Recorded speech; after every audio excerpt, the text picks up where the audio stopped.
Welcome back, everyone, to Enterprise Security Weekly.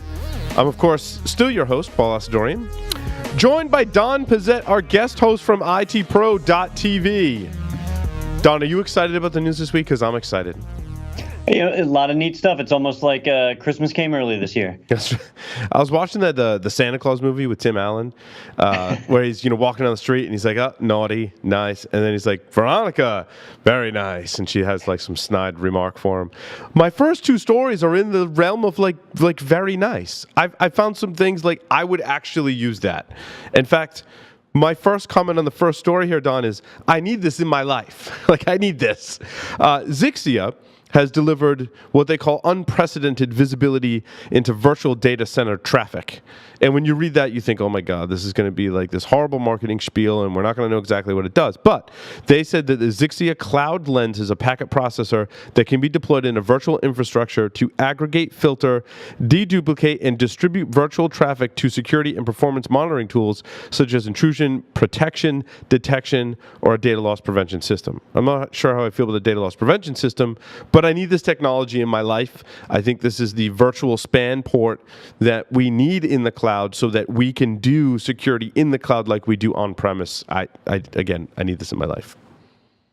Yeah, and with more people moving out into virtual data centers, so like if you've deployed all your infrastructure in Amazon Web Services, right, and we do a remote span, we're effectively doubling our bandwidth cost because you pay per gigabit, and if we're cloning that gig and sending it back out again so we can monitor it somewhere else, it gets expensive. So what Ixia is trying to achieve here is, hey, we can collect that data right there in AWS or whichever data center we've got. You can deduplicate it, so you're not having to send duplicate packets, and you can cut out some of the payload that's not necessary, shrink that data down, and now you've got what's left that's the important part to analyze and look at. That's a valuable thing that when we're giving up that control to a data center like that, we can get some of that control back. Yeah, and those that have gotten like the gigantic bill from Amazon AWS, it is Ixia. I said Zixia for some reason. I don't know why. Because I like to say things wrong. In fact, I think when you're on Hack Naked TV, I said your name wrong, Don. Oh, that's all right. I've got a short name that's hard to say. So yeah, I got a long name that's hard to say. I called you like Don Pretzel or something. We joke about that here in the studio. Terrible pronouncing things. You think after 11 years I'd be better at it. So Palo Alto had not so much of an announcement, but the reason I liked this is because they talked about how they integrate with threat intelligence, and they integrate with Recorded Future is the vendor that they integrate with. And I don't think this is a new integration, but they kind of showcased how it all works. And, I started reading the beginning. I'm like, yeah, that sounds interesting. And then as I read down the article, there were screenshots. And they're like, this is what it looks like. So if you're in Palo Alto's interface, you can right-click and you can say, hey, show me I forget what they said, the card from Recorded Future on this IP address. And then it shows you like how Recorded Future ranks this IP. Is it very bad? Is it on the naughty list, right? To go with our theme of naughty or nice on this show. Is it on the naughty list? And then it gives you all these things about that IP address so that you can make more informed decisions. These are the types of integrations that I like to see. It's also the type of presentation in marketing materials that I like to see. I could actually see how it worked. Like, more of this, please. It was great. And there's so many of these products where you go and they've got some cheesy flash animation or whatever that doesn't even show the product. So you have no idea what it's going to be like to actually deploy it. But they actually show it. And I appreciate the fact that Palo Alto said, hey, we're not going to try and create this from scratch. We're going to partner with somebody who's already doing a great job and just integrate it right into the product, which cuts down on the deployment pain of getting something like that in place. And that's super important. Absolutely. In kind of interesting news, SSH Communications, they've been around since the beginning of time. I always remember like the commercial SSH vendor. They seem to have focused on managing credentials, managing keys, right? So they provide an infrastructure for that. They're downsizing. They just cut 25 jobs globally. My guess is that the PIM market is kind of taking over and gaining so much traction that some of these smaller players that were very niche, like SSH Communications, are having a tough time. Do you agree, Don? Or They are. I had a hard time gauging the severity on this one because I couldn't find anywhere where they told me how many employees they actually have. I know I've interviewed them in the past at some of the conventions we've covered, and I know they've got a decent amount of employees. But if they have 10,000 employees and they cut 25, it's not a big deal. They're probably doing okay. But if they have 50 employees and they cut 25, that's a real problem. It is tough to be somebody like them, especially them specifically, where most people think, hey, SSH, it's free. That's free, yeah. but they're a commercial entity that supports it. They've got the guy who helped to found and create SSH is part of the company, and they've done a lot of consulting, and I feel like they're kind of reining back on the consulting side of their business and focusing more on their product. We'll have to see where that goes. Yeah, but I think their technology is certainly important in managing authentication, especially privileged access, is something that I've identified as previously kind of boring, right? But now, when we look at the threat landscape, I think that technology is so much more important, and I hope SSH Communications is successful, and I want to see more people adopt PIM and these technologies to manage that, because I think it really cuts to the heart of the issue when it comes to security. Yeah, absolutely. And SSH in general has just been so useful for securing protocols that have no security, and that technology is so essential. You hate to see an organization like that in trouble. I hope that's not the case. We'll see where that one kind of develops. So, cybersecurity firm Darktrace downplayed rumors about considering an IPO. But get this, so they've taken about $90 million in funding. I think that's their total investment that they've taken on. They claim a $500 million valuation, which is, okay, let's just be honest here, it's a little exaggerated. Maybe not even a little. I mean, I can't speak definitively about that, but if I had to guess, I would say that's a slightly exaggerated. And so my question is, like, why would they need to IPO? Like, if their product actually works and they're taking on $90 million and their valuation is 500, I mean, they should be selling it. I mean, maybe take another round to put more into sales, but I'm not sure what the reason would be for an IPO, except as a power play in the industry. I'm not sure. Are you familiar with Darktrace, Don? I am, because when they first founded, it was like this all-star movie cast, right? They had all sorts of really big names that were a part of the organization, and you had former spies and agents and people like that, so it was kind of high visibility. Yeah. Now, sadly, one of their founders or one of their primary mathematicians passed away. Yeah, that was just in the news. That was not long ago, right? Just a couple of weeks back. Yeah. But with them, they've done well for themselves, and on the IPO side, I can't remember her name, the main representative for them. She came out and said they weren't planning on doing an IPO in 2017, so they might be doing it later. That was their CEO. Okay. Yeah. And with that stuff, what's her name? Hold on. Find it, but you never know with them. It's going to be a name. It's going to be a name that I can't pronounce. Poppy Gustafsson. Well, there we go. Poppy came out and said they're not going to do an IPO in 2017, maybe 2018, who knows? But maybe they're just doing one of those end runs where they say, look, we need to keep our options open. We don't want to end up like Pebble smartwatch, where they turn down a $750 million deal one year, and the next year they're selling their assets for $50 million, and they're out of business. So.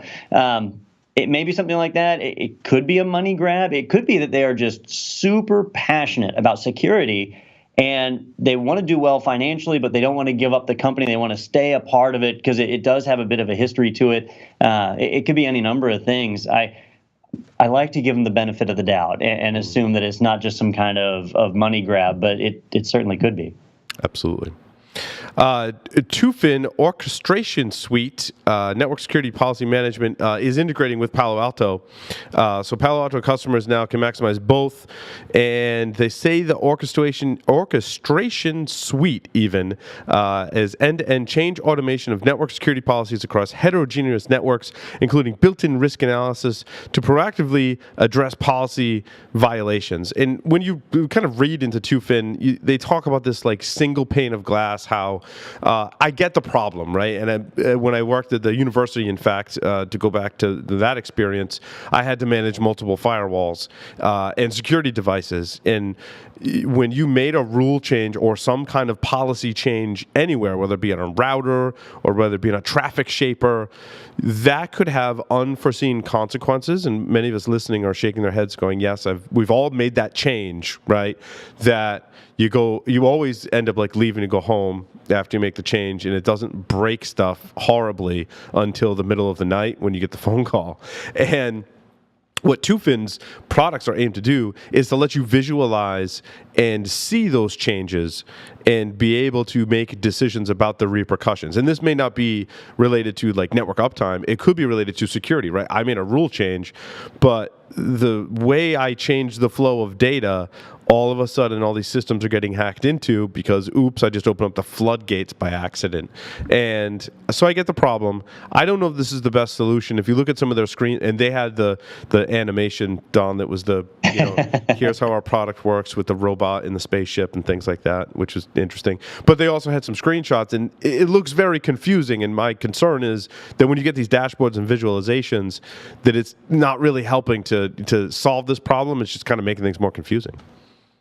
Well, this type of software, not to isolate them, but really anybody in this class of software, it is what you make of it. And the example that I always run into is where somebody's troubleshooting a problem, and they say, well, you know what, let me weaken the security for a minute. I'll turn this off, or I'll turn that off, and I'll fix the problem, and then they forget to turn something back on. So when you define your security policy in this type of software, it's just monitoring the system and looking for when it changes. And if it changes, it lets you know. So it's more of, there is the security policy, but then there's compliance to that policy that we're really checking. And it comes down to how many platforms it supports. So if it can check your Linux and Windows servers, but it can't check your Juniper routers, then it becomes a bit of a weakness. But if it can check all of those platforms and let you know the moment there's a change, and even better yet, if it can remediate and undo that change, that software becomes very, very valuable to you. But if there's even one device in the network that it can't manage, now you've got a liability, you've got a weakness, and you got to plan around that. No, that's some fantastic insights, and it speaks to one of the things that I really like about security products when they do this is automatically allowing you to remediate the problem. And they talked about some of that in Recorded Future and Palo Alto integration, and Tufin, I believe, in other security policy orchestration vendors, right, do the same thing. They allow you to identify a problem and remediate it. And I think that's where I actually believe we need to go in terms of applying security, because our networks are so complex and changing more and more every day at a faster rate every day, that this is where we need to go. So I definitely agree. Yeah, the one I worry about is you deploy a server out in AWS or Microsoft Azure or somewhere like that. You've now got a server running in a data center you've never even been to, that you can't name a single employee that works there, probably not. And so who all has access to that server? Who all has access to be able to potentially get in there and make a change, and you don't even know about it? So by monitoring for changes like this, you can spot that that's happened and take action, or at least be aware. It's such a risk that we have with cloud deployments. And speaking of cloud deployments, it was a nice segue into our next story of orchestrating all of your containers. And there's that whole meme about, the asking of the Kubernetes and all of that stuff, which the whole thing still makes my head spin. I'm getting a little better with it, and there's going to be more of a focus on it, here in the show and in our own research. But Juniper Networks actually acquired AppFormix, and AppFormix applies machine learning technology, redefines telemetry and operations management across software-defined infrastructures and application software layers. And when you read that, you're like, wow, what does that mean? And it kind of reminds me of that line from the movie where Will Ferrell is the figure skater movie, where he's like, my lady lumps. And he's like, I don't even know what that means. And Will Ferrell's like, no one knows what it means, but it's provocative. And that's a lot of what we read here on the show, Don, is we don't know what it means, but it sounds good and is provocative, and therefore people should buy the product. Who knew that Blades of Glory was such a network security lesson? Imagine that. We tied in Blades of Glory to this show. So you need orchestration to manage all of your containers, and AppFormix seems to be like another layer on top of your orchestration, like OpenStack or Kubernetes, to give you more orchestration and management, I mean, yeah, my brain still hurts. So I love containers. I love Docker, the Red Hat Atomic, those kind of deployments that are happening. They make things so much easier and so much more consistent. So I super see the benefit of that. But you've got so many different layers of virtualization now. So if I'm creating a containerized application and I throw it on Amazon AWS or Microsoft Azure, when I throw it out there, I've got the container and its virtualized infrastructure. It's laying on top of whatever hypervisor that vendor is running. So AWS, I think, is built on KVM or Zen or one of those guys. And so it's laying on top of that. And then somewhere under the hood, there's real physical switches that we never even see. So when I'm monitoring port performance, what the hell am I even monitoring anymore? Am I monitoring the physical port or a VLAN or what? We don't even know.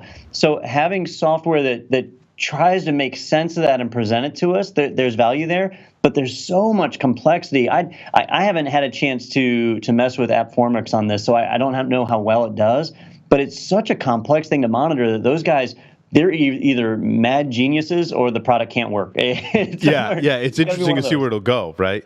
Right. But it seems like when we talk about containers and orchestration, that there's a lot of planning and upfront to manage like multiple things. And I think that the reason why a lot of us are confused and having difficulty with it is because I think it requires a lot of planning ahead and knowing what you want to deploy. And if people don't do that, there's really no like next finished kind of thing. You really need to map it out. And I think that's why it's somewhat confusing to us and why we need more tools to help us manage it. But my concern is that the more tools we get, how complex is security going to be and how easy is it going to be for us to make a mistake? Yeah. At the same time, though, I would encourage people to get to containerized deployments as fast as you can, because trying to maintain a sandbox, a staging, a QC, a production environment, maintain 4, 5, even 7 environments that are as close to identical as possible is near impossible. And so when that application is developed and then it moves into production, having bugs and vulnerabilities and exploits that you didn't see before, that happens. And you need to see that ahead of time. When it's containerized, you know that infrastructure is the same at each leg along that journey. So you want to get there as fast as you can, but you've got to make sure you're prepared for it. Third-party software can help. I think this is very similar to Tiger Woods' golf swing and my learning of VI, right? And here's where I really think the crux of the issue is, and I think it's going to get better. But Tiger Woods at one point knew that he had to change his golf swing, right? But he knew that once he made changes to his technique, that his scores were going to be worse for a little while as he adjusted. But coming out of it on the back end, his scores were going to get higher and higher than before. And there's the same thing when I was learning VI. I was just explaining this to one of our production folks. Like I always use the arrow keys when I edited. And then I learned VI, and I use H, J, K, L to navigate. And my hand doesn't have to go back and forth between the arrow keys, so I was more efficient. Now, it took me a while to get used to using H, J, K, and L to navigate in VI. But once I learned it, I could then type faster. And faster than before. And that's the same thing, I think, when we talk about containers and learning orchestration. In the beginning, it's going to be daunting. You're not going to be as efficient. You're going to make some mistakes. But coming out of the back end, you're going to be so much more efficient and to be able to apply security much more easily and DevOps and the whole thing. And you're going to be beyond and above and beyond where you were before. I think that's the same situation. Yeah, as long as you steer clear of the Waffle House waitresses, you'll be in business. That's a good point. Good point.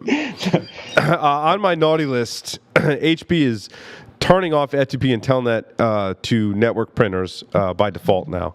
And the optimist in me, whatever's left after I host a show with Jack Daniel, whatever's left of my optimism, could this be the path that leads us to salvation when it comes to IoT in the enterprise? Here's a big vendor like HP that's responsible for thousands, probably millions of devices across enterprises. And now they're turning off FTP and Telnet access to these systems by default. I think this is a great move. I think that the news headlines that IoT security has been making are starting to make some changes in some big vendors. So this is a good thing to have. The downside is, as we look at enterprises, is, how do you go back and turn this stuff off? What repercussions does it have? And what about all those devices that are on HP?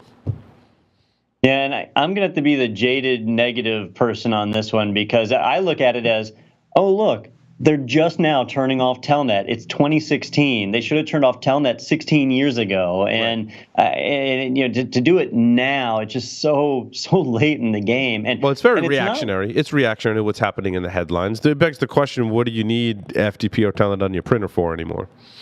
That's right. And even without FTP and Telnet, it's not like the other printing protocols are that much more secure, that a lot of these have font exploits and things that are a part of them that are fully accessible through PCL or just the CUPS system that we have for Unix, which is improved a lot by organizations like Apple that have done a lot of source contributions to it, but it's still not perfect. So having encryption available between your device and the printer, like I've seen printers that support IPsec, I've seen plenty of ones that don't. So having no layer 2 or layer 3 protection on those systems, it still makes them weak. So shutting off Telnet, shutting off FTP, yeah, it's a step in the right direction, but it's not enough. They're focused on features first, security second, and that's the problem with a lot of these vendors. Baby steps, Don. Baby steps.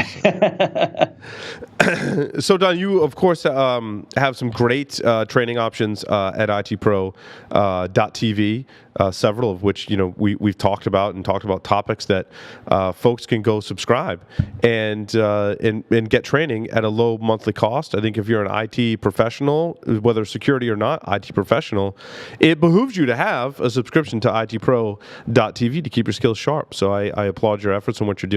I like your content a lot, and I encourage people to subscribe. I wanted to thank you for co-hosting the show with me today. Hey, it's no problem. I really appreciated being on here, and we're looking forward to 2017. My New Year's resolution is to push more hands-on practical skills. I don't want to be the person that just says a lot. I want to actually help people learn that stuff. So we've lined up some great instructors that are going to be in studio to help with that throughout 2017, and we hope to see you guys there. Awesome. Thanks so much, Don.